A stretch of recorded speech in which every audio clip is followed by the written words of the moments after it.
ایران کے بادشاہ نے 2 عیسائی جاسوس بھیجے، کہنے لگا ذرا پتہ تو کرو مسلمانوں کا راز کا طریقہ کیا ہے، میں صف بندی کراتا ہوں۔ وہ ساری رات صف بندی کراتا رہا، 2 جاسوس آئے مسلمانوں کی معلومات کرنے۔ معلومات کر کے جب واپس گئے تو حضرت عمر فاروق رضی اللہ تعالیٰ عنہ کے سپاہیوں کو دیکھا، غور سے پلٹے تو بادشاہ کہنے لگا کیا حال دیکھ کے آئے ہو؟ کہنے لگا سارے مسلح پہ بیٹھے ہوئے ہیں، جتنے گھنٹے ہم وہاں رہے ہیں مجاہدین مسلح پہ رہے ہیں، یوں لگتا ہے جیسے ان کا دنیا داری سے کوئی تعلق۔ اور کہنے لگے بادشاہ کوئی ایسی طاقت ہے جس کو وہ بلا رہے تھے، کوئی ایسی قوت ہے جس کو وہ پکار رہے تھے، ہمیں بھی وہاں کھڑے ہو کے محسوس ہوتا تھا کہ ہاں کوئی ہے جو آ جائے گا ان کی مدد کے لیے، کوئی ہے جو پہنچے گا ان کی مدد کرے گا۔ ایران کا بادشاہ کہنے لگا مجھے سمجھ آ گئی ہے، وہ جسم کی طاقت سے ہی نہیں لڑتے، وہ کوئی غیبی طاقت ہے جس سے وہ لڑتے ہیں۔ بھائی وہ غیبی طاقت بھی تو ہمارے پاس ہم نے ناراض کر لیا نا، وہ بھی تو نہیں نا، مسجد کا رخ بھی تو کوئی نہیں۔ اور میں نے پچھلے جمعے بھی کہا تھا، پھر کہتا ہوں، وہن ہو گیا امت کو۔ نبی پاک نے فرمایا امت کو وہ کیا ہے، دنیا سے محبت ہو گئی ہے، موت سے کراہت ہو گئی، وہن ہے۔ صحابہ کرام کو موت سے بڑا پیار تھا، موت سے بڑی محبت کر، ہماری طرح نہیں، وہ کہتے تھے مریں گے تو منو مٹی، تو وہاں ٹھیک ہے عذاب قبر حق ہے، لیکن میں کہا کرتا ہوں سالوں کے بعد جو پردیس سے ماں کے پاس آئے، ماں اسے عذاب نہیں دیتی، اس کا ماتھا چوما کرتی ہے۔ اور بھائی جو رب کریم کی بارگاہ میں جائے گا تیرا کیا خیال ہے، گل سڑ جائے گا؟ مدینے والے حبیب نے فرمایا قبر المومن روضۃ من ریاض الجنہ، فرمایا میرا مومن جب قبر میں جاتا ہے تو اللہ جنت کے سارے دروازے کھول دیتا ہے، وہ تو اللہ کی رحمت میں پہنچتا ہے۔ کون کہتا ہے مومن مر گئے، وہ تو قید سے چھوٹے اپنے گھر گئے۔ کون کہتا ہے قبر میں عذاب ہے تو صرف عذاب ہی ہے، ہاں مجرم کو سزا ملے گی، لیکن مومن ہمیشہ جہنم میں، وہ بالآخر جنت میں جائے گا، بالآخر جنت میں جائے گا۔ اور کسی درویش نے بات کی، وہ کر کے چلے گئے، بر کمال ہی کر گئے، کہنے لگے دوزخ میں میں تو کیا، میرا سایہ نہ جائے گا، کیونکہ رسول پاک سے دیکھا نہ جائے گا۔ نبی پاک سید عالم علیہ السلام کے غلام تو دیکھو نا، ساری زندگی عمر فاروق بخاری پڑھو تو صحیح، ساری زندگی عمر ہر نماز کے بعد کہتے تھے اللہم ارزقنا شہادت فی سبیلک، اللہ بسترے پہ موت نہ دینا، موت مجھے شہادت کی دینا۔ حضرت سیدنا مولا علی شیر خدا کرم اللہ تعالیٰ وجہ الکریم ساری زندگی کہتے رہے اللہ، علی نے میدان میں عمر گزاری ہے، اسے شہادت کی موت عطا فرما۔ وہ بھائی یہ تو شہادتیں مانگنے والے۔ حضرت امام حسین میدان کربلا میں کھڑے تھے، شمر کہنے لگا حسین تیری چاروں جانب موت ہے، تو آپ فرمانے لگے تجھے ابھی ہمارا پتہ ہی نہیں، موت سے تو ہمارا پیار چلتا ہے، اور فرمایا یہ شہادت تو ہمارا پیچھا کرتی ہے، پہنچ جاتی ہے جہاں ہم ہوتے ہیں، موت سے ڈرا رہا ہے۔ مسلمان کا مرنے کو دل نہیں کرتا، ورنہ وہ اتنی بڑی کوٹھی میں کون رہے گا؟ مرنے کو دل اس لیے نہیں کرتا کہ وہ جو 6 کروڑ 10 کروڑ ڈالر لوٹ کے رکھے ہیں، مر گئے تو کھائے گا کون؟ وہ فقیر فاقہ مست تھے، ان کا گھر ہی کوئی نہیں تھا، ان کے بینک بیلنس ہی کوئی نہیں تھے، وہ کہتے تھے گھر ہمارا ہے وہ جو ہمارے رب نے تیار کیا ہوا ہے، ہمارا بینک بیلنس ہے وہ جو ہمیں جنت میں جا کے ملے گا۔ ان کا تو یہ کھاتا ہی کوئی نہیں تھا، اس لیے وہ شہادت کی۔ حضرت عمر بن جموع رضی اللہ تعالیٰ عنہ میدان احد میں 4 بیٹے لے کے آئے۔ کتنے بیٹے؟ بول کے بتائے۔ 4 بیٹے لے کے عمر بن جموع آئے، اور خود ایک ٹانگ سے لنگڑے سے آپ ہیں، ٹانگ چھوٹی ہے، حضور کے سامنے کھڑے ہوئے کہا محبوبہ میرے 4 ہی تھے، میں 4 ہی لے آیا ہوں، قبول کر لے۔ تو حضور نے فرمایا تو کیوں تلوار اوڑے آیا ہے، یہ تو نے کیوں گلے میں اسلحہ ڈالا ہوا ہے؟ کہا یا رسول اللہ میں نے بھی تو جانا ہے نا۔ تو حضور نے فرمایا 4 بیٹے جو ہیں۔ تو حضرت عمر بن جموع نے بات کی، صحابہ کہتے ہیں ہم لبوں سے مسکرا رہے تھے، آنکھوں سے رو رہے تھے، کیا عجیب انداز ہے۔ حضور نے فرمایا عمر 4 بیٹے جو آ گئے تو تو رہنے دے۔ حضرت عمر رو پڑے، کہنے لگے محبوبہ کیا لنگڑے جنت میں نہیں جائیں گے؟ کیا حضور میں لنگڑا ہوں تو میرے لیے جنت کوئی نہیں؟ میرے حبیب پاک سید عالم صلی اللہ علیہ وسلم نے فرمایا عمر تو ضرور جنت میں جائے گا۔ کہا محبوبہ پھر بچے بعد میں جائیں گے، میں پہلے میدان میں جاؤں گا۔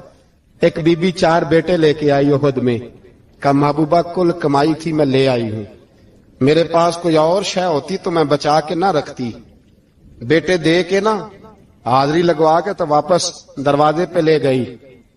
تو حضرت سیدنا عبداللہ ابن عمر فرماتے ہیں بی بی بول رہی تھی تو میرا جذبہ جہاد بڑھ رہا تھا. اپنے بیٹوں کو کہنے لگی میں تمہیں حضور کے پاس چھوڑ کے جا رہی ہوں, جب تم میدان میں گرو گے تو میں تمہیں دیکھنے آؤں گی, دیکھنا تمہاری پشت پہ کوئی زخم نظر نہ آئے. جتنے تیر کھانے ہوئے سینے پہ کھانا, جتنے تلواروں کے نیزوں کے زخم برداشت کرنے ہوئے یہاں کھانا, پشت پہ زخم نظر نہ آئے. حضرت عبداللہ ابن عمر فرماتے ہو بی بی کی گفتگو میرا جذبہ جہاد بڑھا رہی تھی. ایک بی بی 3 سال کا 4 سال کا بیٹا لیے رو رہی ہے, احد کا دن ہے. سہیلیاں پوچھتی ہیں تو کیوں روتی ہے؟ وہ کہتی ہے دیکھو میرا خاوند بھی بدر میں شہید ہو گیا, بھائی اور باپ بھی. دل کرتا ہے کوئی جوان بیٹا ہوتا تو آج مصطفیٰ کے ساتھ اسے ہی بھیج دیتی. کوئی جوان میرے پاس ہے ہی 3 سال کا تو کیا کروں, 3-4 سال کا بچہ کیا کرے گا؟ پتہ نہیں کیا دلیل آئی. اچانک اٹھی, بیٹے کو سینے سے لگایا, کپڑا ڈالا, مسجد نبوی پہنچ گئی. حضرت بلال کہتے ہیں مجھے ملی, کہنے لگی بلال مجھے پتہ ہے حضور تیاری کرا رہے ہیں جنگ کی, پر 2 منٹ اگر میری ملاقات ہو جائے. بلال حبشی کہنے لگے حضور ہم ایک بی بی ضد کر رہی ہے. حضور باہر آئے, کہنے لگی حضور میں فلاں کی بیٹی, فلاں کی بہن, فلاں کی بیوہ ہوں, میں نے بدر میں 3 شہید دیے ہیں, اب میرے پاس یہ 3 سال کا لال ہی بچا ہے, بڑا فخر ہے میرا. لوگ مجھے شہید کی بیوہ, شہید کی بیٹی, شہید کی بہن کرتے. دل کرتا ہے شہید کی اماں بھی کہیں جاؤں تو میرا بیٹا لے لیں. سیدنا بلال کہتے ہیں حضور مسکرائے, کہنے لگے یہ 3 سال کا نونہال کیا کرے گا؟ کہتے ہیں اماں کا عجیب جذبہ ہے.